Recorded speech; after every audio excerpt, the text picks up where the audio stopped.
Assalamualaikum warahmatullahi wabarakatuh. Hamdan wa syukron lillah, salatan wa salaman ala rasulillah, amma ba'du. Yang kami hormati dan kami muliakan pengasuh Pondok Pesantren As-Siddiqiyah, yakni guru besar kita yang mulia Al-Ustadz Haji Adi Nurseha LC-MPD. Kita doakan mata'anallahi fid dulil hayat. Yang kami hormati dan kami muliakan seluruh Dewan Guru Pondok Pesantren As-Siddiqiyah yang mohon maaf namanya tidak bisa saya sebutkan satu persatu, namun tidak mengurangi rasa hormat dan takzim saya kepada beliau-beliau semua. Dan tak lupa pula kepada teman-teman seperjuangan di Pondok Pesantren As-Siddiqiyah.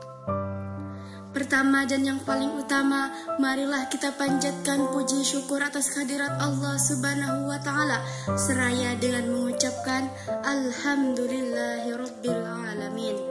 Kedua kalinya, salawat dan salam mudah-mudahan senantiasa mengalir deras kepada Rasul pemimpin umat yang menyirna kriminal dan maksiat, yang mengorbit cahaya selamat, yang mampu memberi syafaat kepada umat besok di hari kiamat. Beliau adalah Nabi Agung Rasulullah Muhammad SAW. Teman-teman yang dimuliakan oleh Allah Subhanahu wa Ta'ala, hari ini kita berada di tengah zaman yang mudah mendapatkan informasi dan berita, sehingga ilmu pengetahuan terus berkembang dengan seiringnya teknologi yang semakin canggih. Namun, di tengah-tengah kemudahan tersebut terdapat ujian dan cobaan bagi umat Islam, yaitu tentang cara pandang, cara memahami, dan cara berpendapat, yang kadang membawa perbedaan yang sangat mencolok. Maka jangan heran jika di media sosial sering terjadi debat kusir, saling membantah, bahkan saling memaki. Na'udzubillah. Padahal Islam datang untuk mempersatukan, bukan memecah belah. Islam datang untuk mengikat tali persaudaraan, bukan memutusnya. Allah Subhanahu wa Ta'ala berfirman dalam surat Al-Hujurat ayat 10. A'udzu billahi minasyaitonir rajim. Bismillahirrahmanirrahim. Innamal mu'minuna ikhwah. Artinya, sesungguhnya orang-orang mukmin itu bersaudara.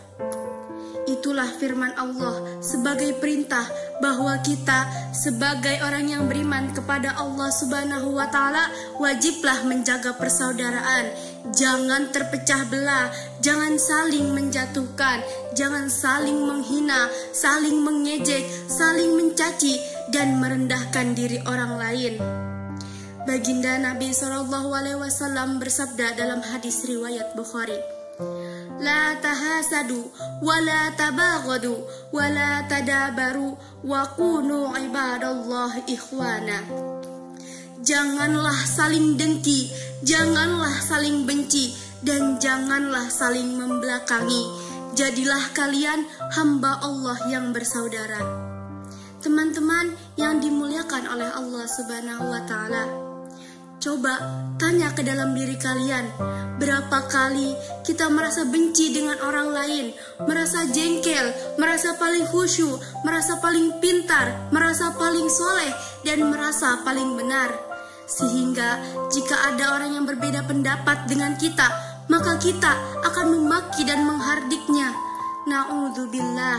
Padahal mungkin mereka sholatnya lebih khusyuk daripada kita, lebih dermawan daripada kita, dan lebih tekun berzikir daripada kita.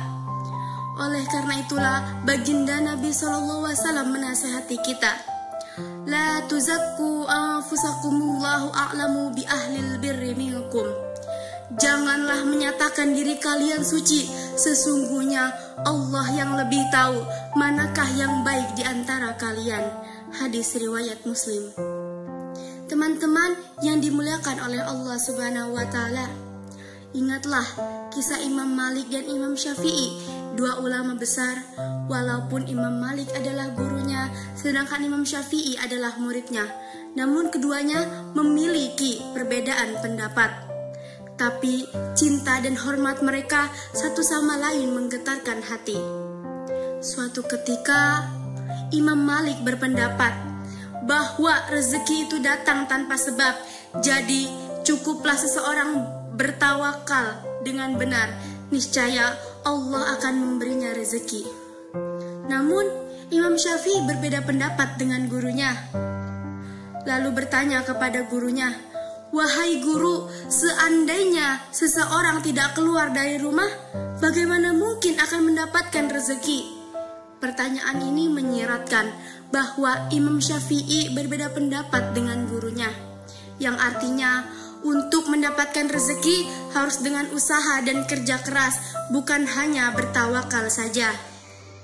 Singkat cerita, Imam Syafi'i sedang berjalan, melihat ada seseorang yang sedang memanen anggur. Kemudian Imam Syafi'i membantu seseorang tersebut untuk memanen anggur. Setelah itu, Imam Syafi'i diberi imbalan anggur tersebut.